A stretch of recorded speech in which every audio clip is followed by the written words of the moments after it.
किशोर शास्त्री जी, जिनका परिचय एक हाथ में संविधान की पुस्तक और दूसरे हाथ में वेद अर्थात वकील होते हुए भी वेदों का अद्भुत ज्ञान। किशोर जी से भेंट हुई। किशोर जी से पहले भी हम धर्म के ऊपर चर्चा कर चुके हैं। आज फिर हम चाहते हैं कि किशोर जी से कुछ ऐसी चर्चा की जाए जो आम जन के लिए महत्वपूर्ण हो। किशोर जी, आपका बहुत बहुत स्वागत, अभिवादन करता हूँ। धन्यवाद। हम सीधे प्रश्न पे आते हैं। शास्त्र के अनुरूप हमारे उपास्य देव कौन है? किन की उपासना करनी चाहिए? वस्तुतः हमारे यहाँ लोग जो समझते हैं ऐसा नहीं है। हर किसी की पूजा, हर किसी की उपासना, हर किसी के आगे सिर झुकाना या हर किसी को शास्त्र अनुरूप मान लेना या ढाल देना ये योग्य नहीं है। इसीलिए हमारे शास्त्रकारों ने कहा, अपूज्या यत्र पूज्यन्ते पूज्य पूजा व्यतिक्रम त्रीणि तत्र प्रजायन्ते दुर्भिक्षम मरणम भय। जो पूजने योग्य नहीं है ऐसे अपूज्यों की जहाँ पूजा होती है और जिसकी पूजा होनी चाहिए उनकी अवमानना होती है जब, तो उसका दुष्परिणाम आता है 3 प्रकार से। दुर्भिक्षम मरणम भय, या तो अकाल पड़ता है या मरण होता है या भय प्राप्त होता है महामारी या युद्ध का। तो ये जो आजकल चल पड़ा है कि हर किसी की पूजा करने का, हर किसी की उपासना, हर कोई अपने नाम के मंत्र की दीक्षा देने चले हैं, ये जो उपासनाएं चल रही है ये अयोग्य है। इसीलिए आपका ये प्रश्न उद्भव होता है। फिल्मी देवता ज़्यादा प्रकट हो रहे हैं जी, फिल्मी देवताओं का आपने नाम लिया, इसलिए 2 नाम तो सबको पता है।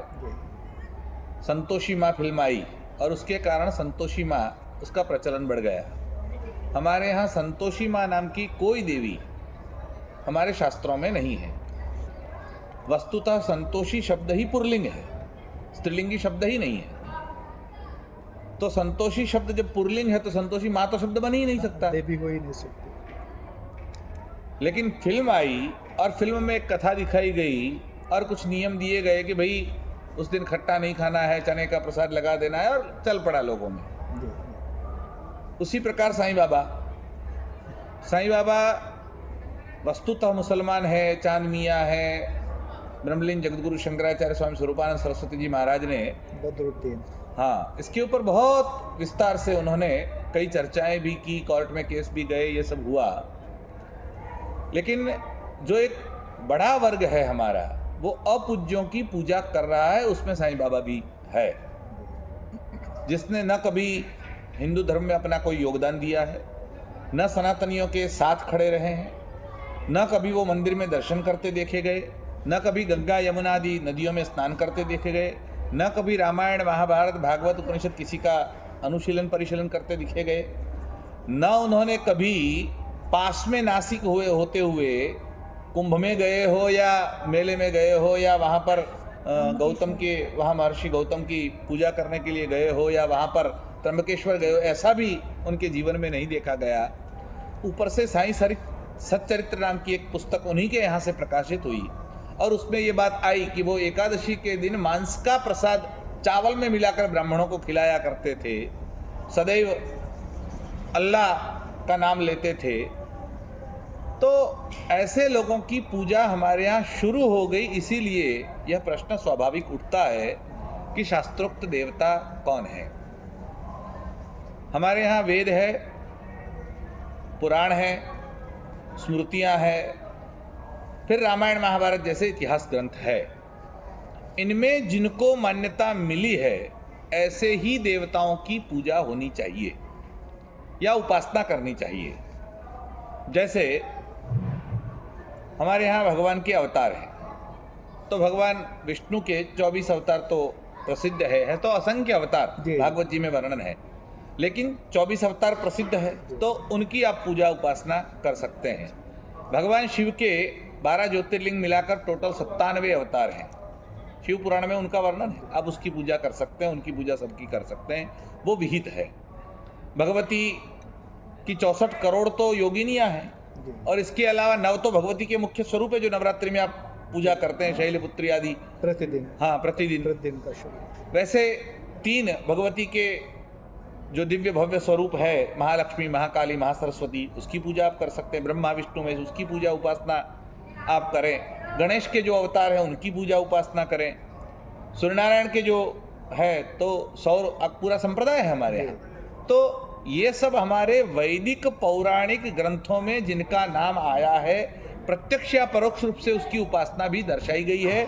और तंत्र ग्रंथों में, तंत्र में इनकी उपासना कैसे करें उसका पूरा विधान भी आया है कि किस प्रकार से किस देवता की उपासना करनी चाहिए। और हमारे गुरुदेव पूज्यपाद चंद्रशेखर पंडित जी महाराज बहुत सुंदर बात बताते थे कि ऋषि, आचार्य, विद्वान एवं साधु संतों का सत्कार, पूजन और स्मरण तो किया जा सकता है, किंतु जप और ध्यान ये तो केवल परमात्मा के ही करने चाहिए। ही शब्द लगाता है उसमें कि परमात्मा के ही करने चाहिए। इसलिए वो तो बहुत सुंदर कहते थे कि आप साईं बाबा का जप करो या कोका कोला का जप करो, दोनों का फल एक समान है। तो उपासना करनी हो, जप करना हो, ध्यान करना हो तो परमात्मा अर्थात परमात्मा के सारे अवतार उनका ही होता है। उनको छोड़कर किसी का जप नहीं किया जा सकता। आपके गुरु कितने भी महान हो, उनके नाम का जप नहीं होता। लेकिन आजकल ये परंपरा भी चल पड़ी है और हमारे मंत्रों में भी छेड़खानी होने लगी है। और वहाँ अपने नाम के आगे ओम लगाकर, कहीं प्रचोदयात लगाकर, गायत्री का स्वरूप देकर कोई न कोई मंत्र गढ़ दिए जाते हैं और उसको प्रचारित प्रसारित किया जाता है। इस प्रकार से जो मिलावटी खेल चल रहा है उसकी पोल खोल होनी चाहिए। और यही ब्रह्मलीन शंकराचार्य जगतगुरु स्वामी स्वरूपानंद सरस्वती जी महाराज ने किया था। और वो प्रशंसनीय प्रयास के परिणाम स्वरूप हिंदुओं में, सनातनियों में ये चर्चा भी आई कि किस देवता की उपासना करें, फिर कौन रह गया और कौन नहीं, कौन खरे देवता हैं, कौन खोटे देवता हैं, कौन अच्छे हैं, कौन बुरे हैं। अच्छे बुरे तो देवताओं में हो सकते हैं, लेकिन वास्तव में वो देवता है कि नहीं उसकी पहचान आवश्यक है। अर्थात हाँ, वो देवता है। देवता शब्द वैसे द्यु धातु से बना है, अर्थात जो प्रकाशमान होता है उसे देवता कहा जाता है। साधारण हम लोग मातृदेवो भव, पितृदेवो भव, आचार्य देवो भव, अतिथि देवो भव, उनको भी देव कहते हैं। गुरुदेव शब्द बोलते ही हम लोग। तो देव क्यों कहते हैं उसे? हमारे यहाँ ऐसा आया है कि देने वाला जो है वो केवल परमात्मा है। ये पूरा ब्रह्मांड जिससे निर्मित है वो केवल एक ही शक्ति है। नाम अलग अलग हो सकते हैं, रूप अलग अलग हो सकते हैं, परमात्मा परम तत्व एक ही है। तो वो जिसके द्वारा आपको कोई वस्तु प्रदान करता है उसको देव कहा जाता है। जैसे आपको शरीर देना है तो भगवान शरीर आपको लकड़े का बनाकर कहेंगे नहीं कि इसमें घुस जाओ, ऐसा नहीं होता।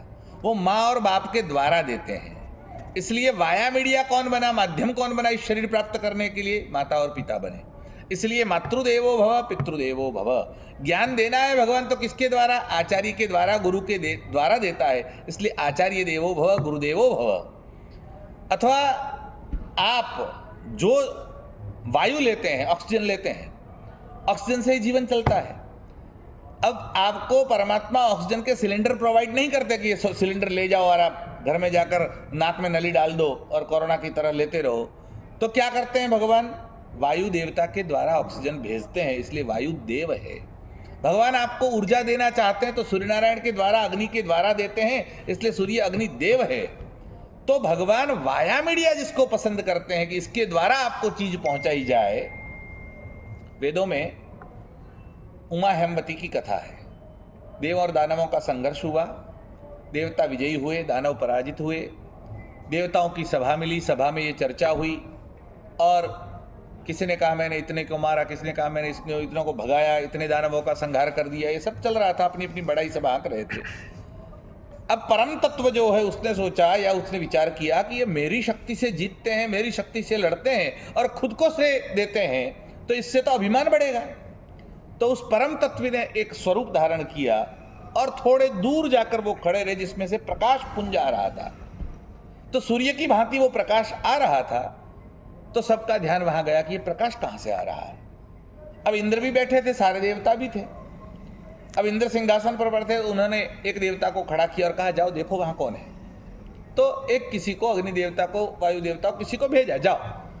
अब वो अग्नि देवता गए थे उसको पूछने के लिए कि आप कौन हैं, लेकिन वहां गए डरते डरते, इतना प्रकाश आ रहा था कि डरते डरते पहुंचे और पूछने जाए उससे पहले उस मूर्ति ने पूछा आप कौन है। अब जब पूछा तो अग्नि देवता कहे मैं अग्नि देवता हूं, आपका काम क्या है? मैं किसी को भी जला सकता हूं। अब उस शक्ति ने कहा यहां एक तिनका पड़ा है, इसको जलाकर दिखाओ। अब अग्निदेव का उसको जलाने के लिए गए। आप अपने घर में किसी बच्चे को कहे कि ये लाइट जला दो या पंखा चला दो, वो स्विच ऑन करने के लिए जाए और आप मेन स्विच का फ्यूज निकाल दे तो क्या हालत होगी? फिर वो नहीं जलेगा। तो वो अग्नि देवता जलाने के लिए गए और परमात्मा ने शक्ति का फ्यूज खींच लिया।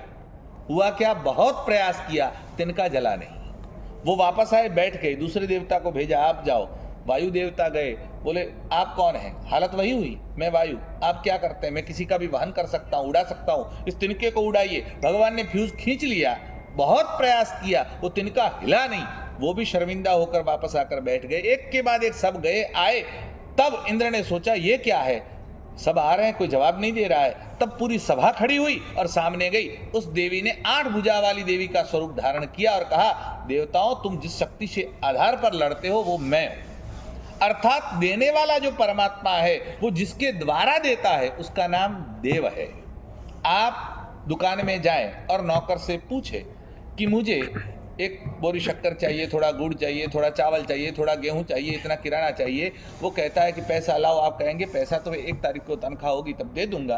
तो वो कहता है कि आप सेठ जी से मिलिए, सेठ जी कहेंगे तो दे दूंगा। फिर सेठ जी से मिलते हैं और सेठ जी कहते हैं भैया इनको जो चाहिए दे दो। अब देने वाला कौन हुआ, नौकर या सेठ?